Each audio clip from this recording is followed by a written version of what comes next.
Initially working at the county jails and getting introduced to correctional nursing, I wasn't necessarily scared. I was more like aware, knowing that things could go from 0 to 100 very quickly, from 1 to 400 people in the yard. It's something you don't experience on the outside. You don't feel that in the hospital, you don't feel that in a nursing home. My name is Kevin Levu. I'm 24 years old. I make over $112,000 a year, and I live in Brookings, Oregon.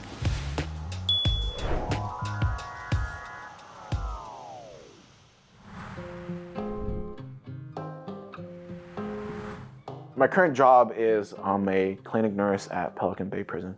We have a lot of different rotating posts. So it could be medication pass, it could be I'm sitting on a one-to-one for a suicide watch, it could be I'm working the clinic. It's whatever Pelican Bay needs me to do.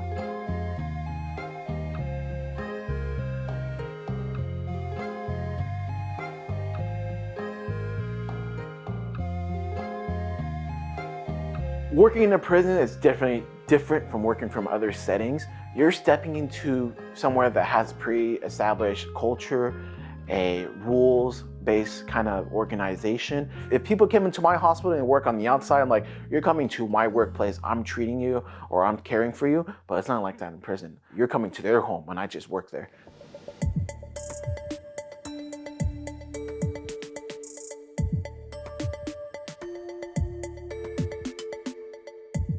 There's an air of caution that you need to step very carefully and be aware of your environment when you come in, you know? Like, I can't leave pens, staplers, and scissors out because I don't want to get shanked in my side.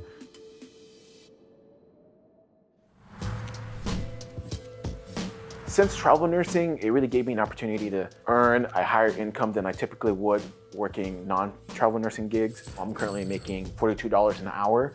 And at 40 hours a week, that comes out to be $1,600 a week, plus my reimbursement and stipend. For my budget, I didn't want to go over $2,000. I try to keep it minimal because I'm only going to be living here in the short term.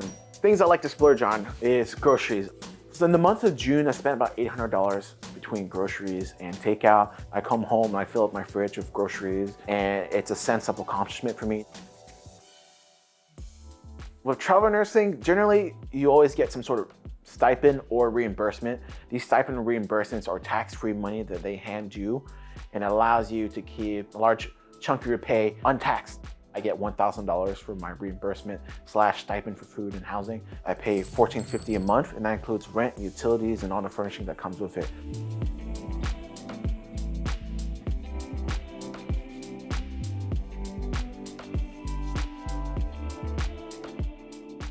So right now, working as a contractor, I don't get a 401k currently, so I have to take care of my own retirement and my own savings and my own kind of investment work. I do have a Roth IRA. I do have a high yield savings account. I also keep a HSA. I also have about $10,000 in a certificate of deposit. I grew up in Fresno, California, the Central Valley. My parents arrived in the late 1980s. We're immigrants from Vietnam. We came after we lost the war. We didn't have anything to our name, and it was very difficult, you know, trying to establish a life here with basically nothing, but with very hard perseverance. My parents were able to save more than half their salaries for the initial first 10 years that we were here.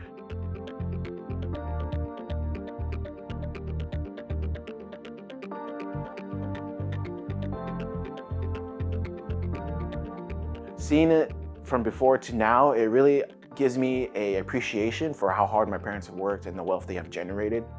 I definitely feel more pressure to maintain our wealth or maintain our lifestyles. I feel like one day it could just go all away.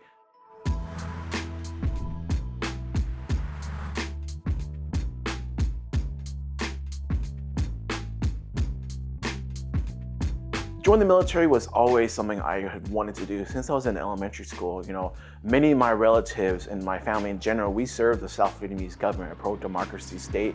I felt like it was my duty to serve, especially knowing the United States has taken my family in and offered us these great opportunities to achieve the American dream.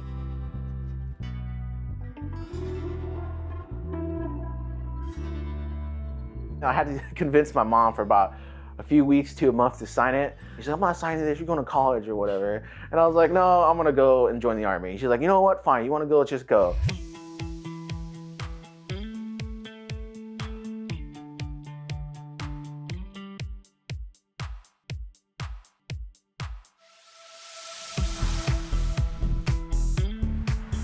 Being a nurse was never something I had intended to do. It just sort of fell in my lap. I always wanted to be a business major and take on an entrepreneur role.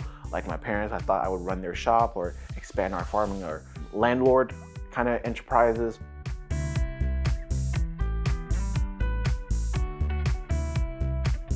Working at the hospital and training to be an Army nurse and whatnot, it didn't really hit me until I had my first CPR incident, working in the NICU where the baby went to cardiac arrest and alarms were blaring, the baby was non-responsive, the parents were screaming in the background, and it just felt like an experience like no other. The baby ended up being saved, so I was able to see them come in and they start CPR. It definitely fueled my ambition, it fueled my hunger for knowledge. I wanted to be like those senior nurses and those senior doctors who were able to be there for that baby and be there for that family when they needed the most. To be like, hey, I'm here for you, I'm gonna get you out of this. And that really inspired me.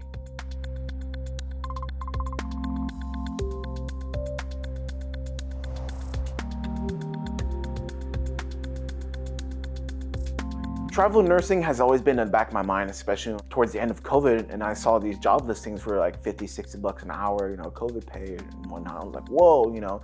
So my life kind of always revolved around that, trying to pick up different experiences, working in different settings to try to build a more established and varied resume to be able to push towards travel nursing. And it wasn't until I got out of the Army where I was like, okay, now I have the availability and the time to do this.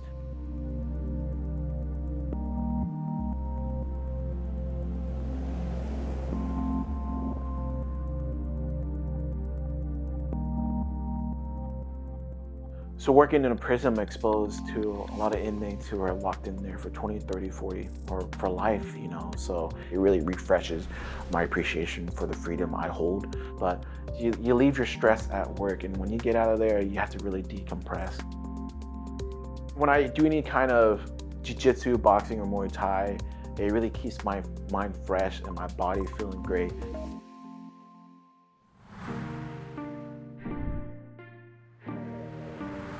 Corrections isn't something I plan on doing on a long-term basis. I have definitely long-term aspirations that I want to pursue, and that includes achieving a higher level of care and knowledge that I'm able to treat patients in the ICU and the ER and anywhere in the world, and that's something I want to strive towards.